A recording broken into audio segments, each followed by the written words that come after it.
আসসালামু আলাইকুম। আশা করি সবাই ভালো আছেন।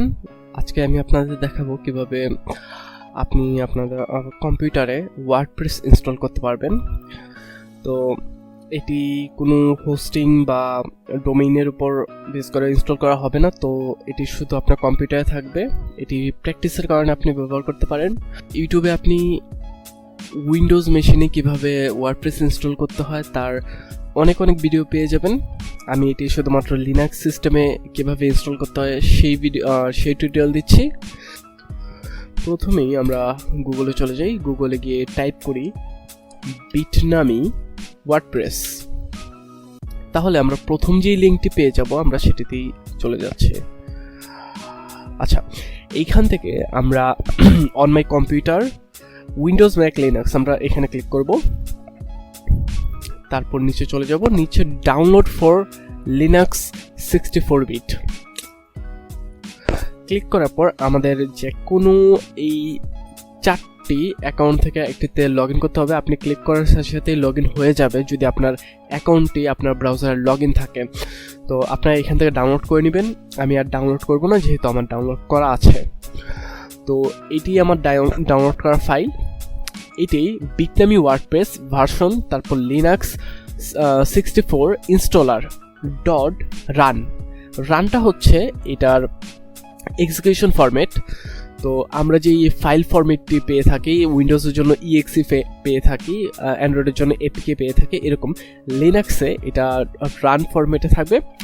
তো এটা আপনি যখন ডাবল ক্লিক করবেন তখন এটা ওপেন হবে না। এখানে আপনার জন্য রিকমেন্ডেশন প্রোগ্রাম চাবে যে কোন প্রোগ্রাম দ্বারা ওপেন হবে। তো এটি সাধারণত হয়ে থাকে পারমিশনের কারণে। এটা এক্সিকিউটেবল পারমিশন দেওয়া থাকে না, আমরা দিয়ে নেব। প্রথমে ফাইলটির উপর গিয়ে রাইট বাটনে ক্লিক করব, প্রপার্টিজে যাব, পারমিশন থেকে গিয়ে allow this file to run as program এটা ক্লিক করে ক্লোজ করে দেব। এবার আমরা এই ফাইলটির উপরে আবার ডাবল ক্লিক করব। আচ্ছা, আমাদের ইনস্টলারটি চালু হয়ে গেছে। আমাদের ল্যাঙ্গুয়েজ সিলেক্ট করতে বলছে, আমরা অবশ্যই এটা ইংরেজি সিলেক্ট করব, কারণ আমরা অন্য ভাষা নিয়ে যেহেতু কাজ করি না সেহেতু ইংরেজি সিলেক্ট করব। উইন্ডোজের মতো নেক্সট দিয়ে চলে যাই। এখানে আমাদের ইনস্টলেশন ফোল্ডার, এখানে উইন্ডোজে আমরা C drive, D drive, E drive ইত্যাদি সিলেক্ট করে থাকি। আমাদের লিনাক্সের যেহেতু পার্টিশন বা ফাইল সিস্টেমটা একটু ভিন্ন হয়ে থাকে, আমরা রুট ফোল্ডার, হোম ফোল্ডার, আমাদের ইউজার ফোল্ডার এবং সেখানে ওয়ার্ডপ্রেস 5.4.1 মানে এটা ওয়ার্ডপ্রেস ভার্সনের উপর নির্ভর করে একটা ফোল্ডার তৈরি হবে, সেখানে আমাদের ইনস্টল হবে ফাইলটা। নেক্সট দিয়ে দিলাম। এবার আমার রিয়েল নেম চাচ্ছে, আমার রিয়েল নেম আমি দিচ্ছি MH মোরশেদ। ইমেল অ্যাড্রেস চাচ্ছে, আমরা ইমেল অ্যাড্রেস যে কোনো কিছু দিতে পারি, আমি আমার আসলটাই দিয়ে দিচ্ছি। লগ ইনের জন্য ইউজার নেম চাচ্ছে। আচ্ছা, লগ ইনের জন্য ইউজার নেমটি আমরা যেটি দেবো আমাদের মনে রাখতে হবে, কারণ আমাদের সাইটে লগ ইনের জন্য আমাদের এইটি দরকার পড়বে। তো আমি দিলাম XP আরিফ। এবার পাসওয়ার্ড দিয়ে দেব। আপনাদের পছন্দ মতো পাসওয়ার্ড দিয়ে দিবেন। এরপর নেক্সটে ক্লিক করি। এরপর ব্লগের নাম আমি দিলাম কি দেওয়া যায়, টিউটোরিয়াল।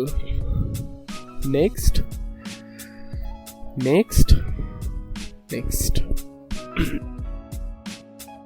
আমি টেপটি কেটে দিচ্ছি।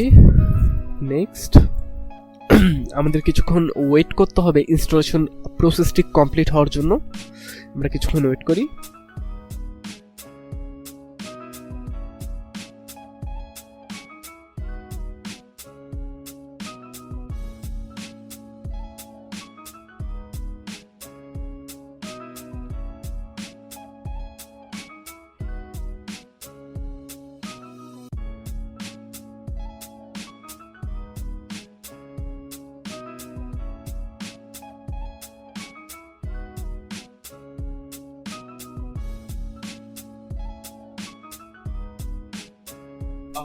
আমাদের ইনস্টলেশনটি কমপ্লিট হয়ে গেছে।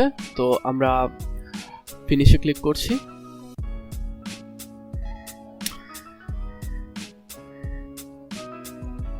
এবার এটি আমাদের অ্যাপ্লিকেশন, আপাতত অ্যাপ্লিকেশনটি ক্লোজ করে দিই। তো আমাদের ওয়ার্ডপ্রেস ইনস্টল কমপ্লিট, এটি আমাদের লোকাল হোস্ট। তো চলুন ওয়ার্ডপ্রেসে যাওয়া যাক।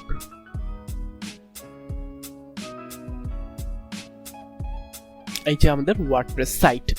তো আমাদের ওয়ার্ডপ্রেস সাইটটি আছে 127.0.0.1। এটা আমাদের লোকাল হোস্টের অ্যাড্রেস। লোকাল হোস্ট অ্যাড্রেস দেওয়ার পর একটি স্ল্যাশ, তারপর ওয়ার্ডপ্রেস দিলেই আমাদের ওয়ার্ডপ্রেস সাইটটি চলে আসবে। আর অন্য সব ওয়ার্ডপ্রেস সাইটের মতোই আপনি শেষে যদি গিয়ে wp-admin অ্যাড করেন তাহলে আপনি আপনার cPanel পেয়ে যাবেন। এখানে আমি এক্সপিআরই দিচ্ছি।